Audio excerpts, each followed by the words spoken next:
Lions Lohia auditorium में लेखिका अंजना जैन की 3 पुस्तक गुटुरगों, प्याज के छिलके और मन मंथन का विमोचन। मुख्य अतिथि के रूप में प्रसिद्ध असमिया पत्रकार, लेखिका व साहित्य अकादमी पुरस्कार प्राप्त अनुराधा शर्मा पुजारी। विशिष्ट अतिथि के रूप में समाजसेवी कैलाश लोहिया, वरिष्ठ पत्रकार चंद्र Prakash Sharma, senior academy officer रंजुमनी महंत केकर कमलों से किया गया। आज तीन किताब गुटरगु এটা দৈনন্দিন জীবনের ঘটনার উপর আধারিত তেখেতৰ স্টোরি, তাৰপিছত প্যাজকে ছিলকে কবিতা সংগ্ৰহ আৰু আগতে তেখেতৰ এখন কিতাপ পাব্লিছ হৈছিলে মন মন্থন, তাৰ অসমীয়া অনুবাদ কৰি সেই কিতাপখনো আজি একেলগে উন্মোচন কৰাৰ এই অনুষ্ঠানত পোনপ্ৰথমতে মই পৰম পিতা পৰমেশ্বৰক ধন্যবাদ জনাইছোঁ যে তেখেতৰ অনুগ্ৰহতে আমি আজি এই অনুষ্ঠানটো ইয়াত আয়োজন কৰিবলৈ সক্ষম হৈছোঁ। इसके बाद मैं मेरे पिताजी और माँ और अंजना के पिताजी और माँ को नमन करता हूँ कि उनके आशीर्वाद से ही आज हम इस मुकाम तक पहुँच पाए हैं। मंच पर हमारे बीच अनुराधा शर्मा पुजारी भाईदो है, जो साहित्य अकादमी अवार्ड से सुसज्जित है और असम की सबसे बढ़िया जर्नलिस्ट है, ऑथर है। उसके बाद कैलाश जी लोहिया साहब हमारे साथ उपस्थित हैं, जिनकी गुणगाथा हमारे समाज में तो बहुत ज़्यादा है और उन्होंने बहुत कुछ किया है।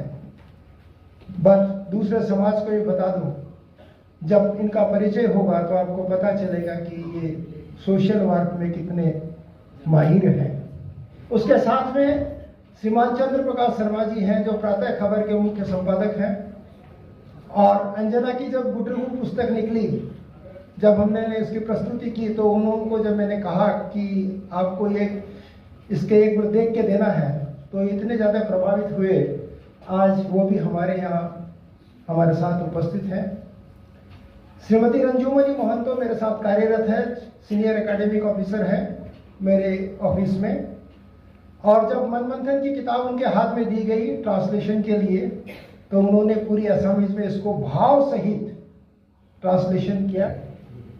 जिंदगी है प्याज के छिलके की तरह, परत दर परत खुलती गई, खुशहाली आती गई। या फिर परत दर परत खुलते गए, सदमे लगते गए, सदमे लगते गए, क्योंकि जिंदगी है प्याज के छिलकों की तरह। प्याज के छिलके नामक मेरा कविता संग्रह और गुटरगु नामक मेरा कहानी और लेख संग्रह और मेरी पूर्व प्रकाशित पुस्तक मन मंथन में कोई कपोलकल्पित बातें नहीं है।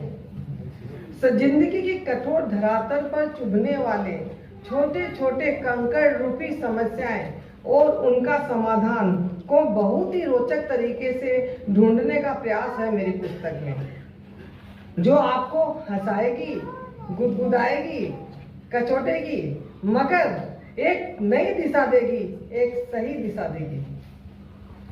माफ कीजिएगा, आजकल एक नया फंडा चला हुआ है, एक नया फैशन चला हुआ है, एक नई धारा चली हुई है कि सेल्फ लव कीजिए, सेल्फ लव करो, दूसरों की चिंता मत करो, किसी से आशा मत रखो। मैं आपसे पूछती हूँ, क्या ये संभव है? जिस भारतीय परिवेश में हम पले बड़े हैं, उसने तो हमें एक दूसरे का दुख दूर करना, एक दूसरे की हेल्प करना, एक दूसरे का सहयोग करना सिखाया है। जहां हम दूसरे की सहायता करेंगे तो चाहेंगे भी कि हमारी तकलीफ को भी कोई बांटे। आप कितने भी स्वयं में रम जाए, पहाड़ जैसी समस्याओं को राई बना ले, मगर वह राई तो आपको चुभेगी ही। दिन भर की आपाधापी में आप भले ही उसे भूल जाएं, मगर प्रातःकाल 3-4 बजे की नींद उड़ाने के लिए वह राई ही विकराल रूप लेकर आपके सामने पहाड़ की तरह अड़ जाएगी। पुस्तक नहीं है, बल्कि मौजूदा हमारे समाज में आईना दिखाने वाला एक कटु सत्य है। जिस तरह हमारे समाज पर पश्चिमी सभ्यता तेजी से हावी होती जा रही है, उसके चलते हमारी संस्कृति में धीरे धीरे विलुप्त होती जा रही है। उदाहरण के तौर पर हमारे घर में कोई अतिथि आता है तो अपने बच्चों को बोलते हैं कि हमारा अतिथि आया है, तो उसकी जगह पर बच्चे खाली नमस्कार करते हैं और फिर वे मोबाइल में व्यस्त हो जाते हैं। अब जो अतिथि जो आता है वो अपने आप को तिरस्कारी समझता है कि हम उनके घर में आए और बच्चे हमको उतना रिस्पॉन्स नहीं दिए।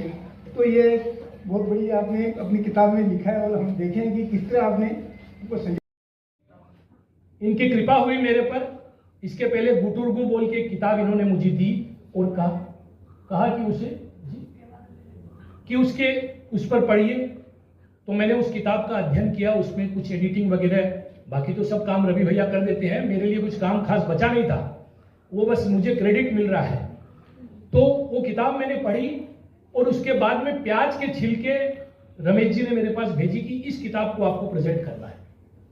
तो मैं हमेशा से जब हम एक मुहावरा सुनते हैं तो प्याज के छिलके हमेशा एक नेगेटिव टर्म में हमने इस्तेमाल किया, नकारात्मक तरीके से इस्तेमाल किया कि ज्यादा विवाद मत करो, प्याज के छिलके मत उतारो, प्याज के छिलके जैसे अगर बातों को तुम उतारते जाओगे तो लड़ाइयाँ होगी, विवाद बढ़ेंगे, इस प्रकार की चीजें। किंतु भाभी जी की ये किताब मेरे हाथ में आई तो प्याज और प्याज के छिलके के प्रति मेरा नजरिया बदल गया। ये वास्तव में अगर ये प्याज के छिलके हैं तो मैं बोलता हूं कि जैन फिलोसफी में इससे बड़े प्याज के छिलके किसी ने नहीं उतारे होंगे। ये वास्तव में भगवान महावीर के प्याज के छिलके उतारने की जैसे। সাদিনত মই যিটো এডিটৰিয়েল লিখোঁ তাত মই প্ৰতিবাদ কৰিছিলোঁ। এই যে অসমত অনা অসমীয়া কথা এটা আহি থাকে, তেতিয়া মই লিখিছিলোঁ তাত, যিটো পঢ়ি গোপালেও মোলৈ ফোন কৰিছিলে, তাত মই এটা কথা লিখিছিলোঁ, যদি কোনোবা নামটো উপাধিটো অনা অসমীয়া কিন্তু তেওঁ অসমত বাস কৰে আৰু অসমলৈ কণ্ট্ৰিবিউশ্যন আছে, অৰিহণা আছে, সামান্য অৰিহণাও যিয়ে আছে তেওঁ অসমীয়া। আৰু যিজন অসমীয়াৰ কোনো কণ্ট্ৰিবিউশ্যন নাই, তেওঁ কেৱল নিজৰ জাতি ভাষা সকলো ধ্বংস কৰিছে, কিন্তু তেওঁ বায়'লজিকেলি বা তেওঁ অসমত থকাৰ কাৰণে উপাধিটো অসমীয়া কাৰণে তেওঁ অসমীয়া নহয়। एक्चुअली पिता के घर में भी लाइब्रेरी थी, पति के घर में भी मैंने आके लाइब्रेरी बनाई और पुस्तकों से मेरा नाता ये था कि ट्रांसफरेबल जॉब में हमारे घर से सामान जब बक्से में जाता था तो कपड़ों की जगह किताबें होती थी, क्योंकि मुझे शुरू से ही किताबें पढ़ने का बहुत शौक था। और उस समय मैं ये नहीं देखती कि मैं क्या पढ़ रही हूँ, जो भी किताब मिलती, चाहे राइटर की हो, चाहे नारी विशेषांक हो या कुछ भी हो, मैं आधे एक घंटे में ख़त्म कर लेती थी। इसी तरह मैं पढ़ते पढ़ते कब लिखने लग गई मुझे खुद पता नहीं। अमूमन मारवाड़ी समाज में ऐसा होता नहीं है, किताबों के साथ तो हम अपना कोई समझौता भी नहीं है, बातचीत भी नहीं होती है। फिर ये किताबों का जो मोह आपने बताया वो किस तरह है? वो मेरे पिता के घर में शुरू से लाइब्रेरी थी, जहाँ पे हर महीने बच्चों का विशेषांक आता था और उसमें हम लोग बहुत सारे भाई बहन थे, लेकिन मैं उसमें चोरी कर करके रात को किताबें लेके पढ़ा करती थी और यही मेरा शौक बन गया। जब पहला लेख आपने लिखा और कहीं प्रकाशित हुआ तब कैसा लगा? पहला लेख नहीं हुआ था मेरा, मैंने अपनी माँ के प्रति 4 उद्गार लिखे थे, तो उस उद्गारों के ऊपर ही मुझे कहा गया पेपर से कि आप लिखना क्यों नहीं शुरू करते।